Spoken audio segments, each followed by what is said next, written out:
Hi learners, UGC Net Commerce 7th unit ആയിട്ടുള്ള banking and financial ഇൻസ്റ്റിറ്റ്യൂഷൻസിൽ നിന്നുമുള്ള ഒരു previous year question നോക്കാം.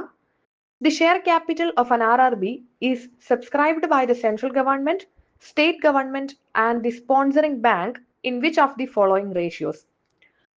Regional rural banks, that is called RRB. RRBsന്റെ share capital central ഗവൺമെന്റും state ഗവൺമെന്റും sponsoring ബാങ്കും ഇതിൽ ഏത് റേഷ്യോയിലാണ് ഷെയർ ചെയ്യേണ്ടത് എന്നാണ് question. So first of all RRB regional rural banks എന്താണെന്ന് മനസ്സിലാക്കണം. RRBs എന്ന് പറയുന്നത് സ്പെഷ്യൽ ബാങ്കിംഗ് ഇൻസ്റ്റിറ്റ്യൂഷൻസ് ആണ്. റൂറൽ ഏരിയാസിലെ ബാങ്കിംഗ് സർവീസുകൾ പ്രൊവൈഡ് ചെയ്യുക എന്നൊരു ലക്ഷ്യത്തോടു കൂടി സ്ഥാപിച്ചിട്ടുള്ള സ്പെഷ്യൽ ബാങ്കിംഗ് ഇൻസ്റ്റിറ്റ്യൂഷൻസ് ആണ് regional rural bank. So RRBs establish ചെയ്തിട്ടുള്ളത് RRB ആക്ട് 1976 പ്രകാരമാണ്. RRB സെറ്റപ്പ് ചെയ്യുമ്പോൾ അവരുടെ initial capital that is share capital 3 institutions contribute ചെയ്യണം.